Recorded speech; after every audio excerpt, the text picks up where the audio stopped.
I remember exactly 1 year ago, we were all watching the news, captivated by events in Syria, the moment the 54-year al-Assad dynasty came to an end, as rebel forces led by the group Hayat Tahrir al-Sham advanced on Damascus and ousted the regime. Their leader Ahmed al-Shara assumed the presidency.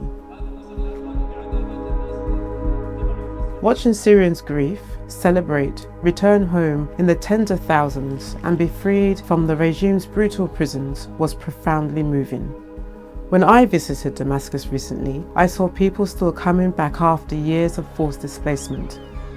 Over the last year, we have met with Syrians from all communities inside the country and outside, as well as with government officials and civil society activists. Despite the immense challenges that they said they faced, we shared the feeling that maybe this time things could be different for Syria. Syrians are grappling with what may be the toughest question. How do you rebuild a state and society after decades of brutal regime, years of war, and the displacement of millions? Since December 2024, the new government has quickly moved to revive the state and reconnect it to the outside world.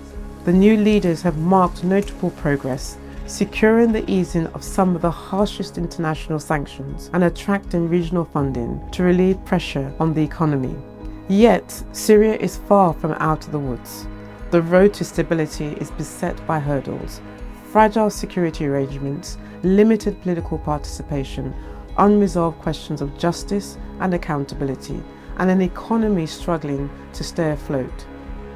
Over the last year, many Syrians have voiced concern that a new political order may be arising, one that risks repeating some of the exclusionary policies and concentration of power that corroded the old one. Violence flared on the coast in March and in the south of the country in July. The reintegration of the northeast, led by the Kurdish-led Syrian Democratic Forces, looms as a daunting task. Meanwhile, extremist groups, including remnants of ISIS, remain a threat. The Syrian economy faces an uphill struggle towards recovery.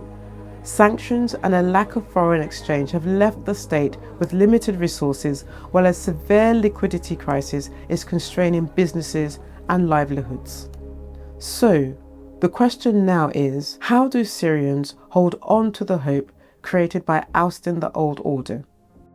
We believe the answer must be guided by a simple principle. Syria's external gains matter, but much of its future will be decided at home, in its own streets and institutions. To give this fragile transition best odds of success, 3 priorities stand out: 2 for Syria's new leaders and 1 for outside powers.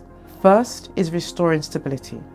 The state must establish control over all the armed groups, prevent new cycles of violence, and ensure that all communities, including minorities, feel safe. The reintegration of the northeast in particular should proceed through negotiations. Second, building trust through inclusion and accountability. Syrians need a political process that is genuinely representative, participatory, and grounded in dialogue. Third, anchoring recovery in steady, principled support. Outside actors have an important role to play. They should promote and help sustain stability through sanctions relief and providing aid where needed, and refraining from interventions that could pull Syria back into conflict. Syria's path ahead is long, but the potential rewards are great. At Crisis Group, we will continue to work with Syrians and regional partners to help support a successful transition and a peace that lasts.